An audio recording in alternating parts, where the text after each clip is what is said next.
Alright, that was Cave of Wonders from Aladdin on the Super Nintendo, game developed by Capcom. For this game, there are three composers listed. There's Yuki Iwai, Yuko Takahara, and Setsuo Yamamoto. Yuko Takahara apparently is the one who composed this track. The reason I'm saying this is because I looked around, I looked at some databases, I looked at a lot of video game music sites. I never really found anything certain, but I've heard some talk, mainly through YouTube comments, that this was probably by Yuko Takahara, based on the fact that her style sounds the closest to what the music in this level sounds like. So I'm gonna go with that. I'm not gonna dispute it. I have nothing to suggest otherwise. Yuko Takehara, excuse me, she did the music for Marvel vs. Capcom, and she was a lead composer on Mega Man 6 as well. She did some other stuff on the Super Nintendo.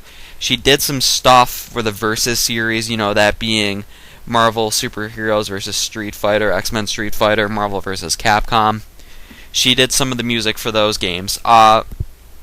Yuki Iwai, who is another composer on the soundtrack, was involved with some Super Nintendo games, usually with this same group of people, and she did some stuff in the Versus series. It's kind of interesting because she married the composer who did the music for Darkstalkers, and the guy that she married was really a big composer in the CPS2 scene, like the Dungeons and Dragons games, Darkstalkers, all the new series that came out in that time frame. He was the lead composer, and they got married, which, makes sense, because at Capcom, they had a really good split of female and male composers, which is interesting, because there's a lot of companies that don't have too many female composers, but Capcom was really, they had teams which were almost all female composers, which is really, I'm sure would make some women's rights activists happy to see that women take such a prominent role there. And then Setsuo Yamamoto was a composer on the Mega Man X series, as well as some other games on the Super Nintendo and on the CPS2. He is known for that kind of hard rock sound you hear in the Mega Man X games, the guitar type of sound. He was, I think he did most of the tracks on that game, and some of the ones that sound like rock songs, he was really behind. So, if you think of Storm Eagle or something like that, I'm pretty sure it was him who ended up composing it. Thing about this soundtrack is that I really thought that Mari Yamaguchi was the one who composed it, but she did not.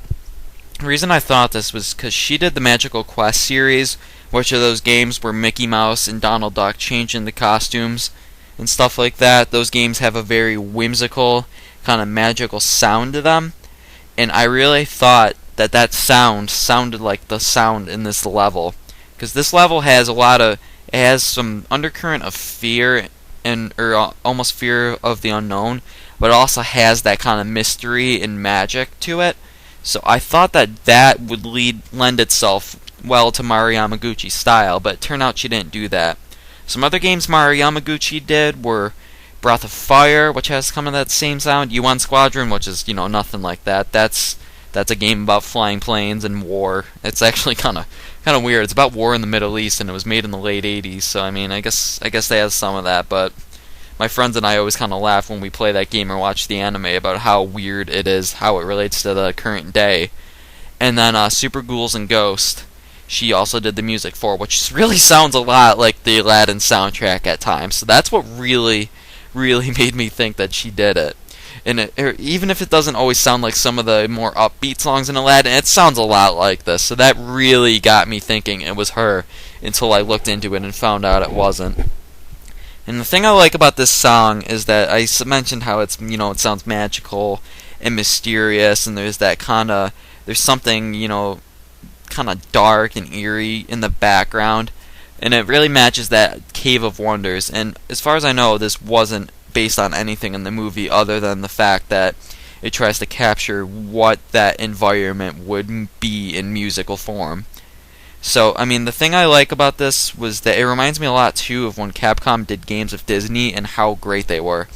After Capcom lost their licensing, which I think this was one of the last games they had the license with Disney for, Disney games just plummeted badly. Not many of them were very good, and they were all done with Virgin.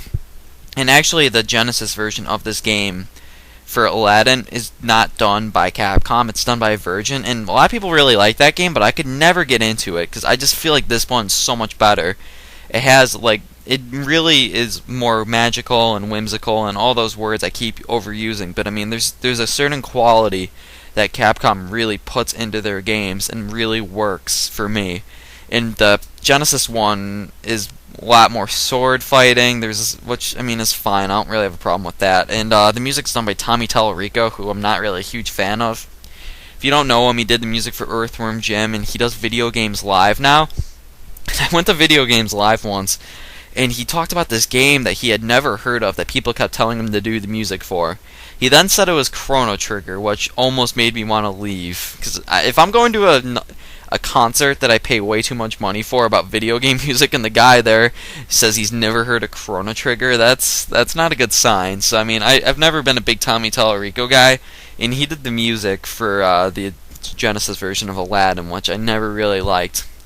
So I mean, this is kind of brings me back in time to when Capcom did Disney games and how great they were, and how they always fit the whimsical nature of Disney and why people love Disney so much is because it's really there's a lot of nice escapism there. You know, it's once you're playing these games, you feel like you're transported someplace magical, someplace better. You know, that's why they call Disney the most magical place on earth. And I feel like Capcom really kind of put the magic in those franchises. And I thought that Capcom was a perfect developer for Disney because they understood what it was that people loved about Disney, and they always made games that matched it. And I mean, you're starting to see that now because in a couple months, DuckTales is getting re-released, and WayForward's handling the transition. But it's an old Capcom game that people really loved, and now it's getting remade because people really love that game. And I feel like Capcom and Disney was a great partnership, and the music in those games was always great.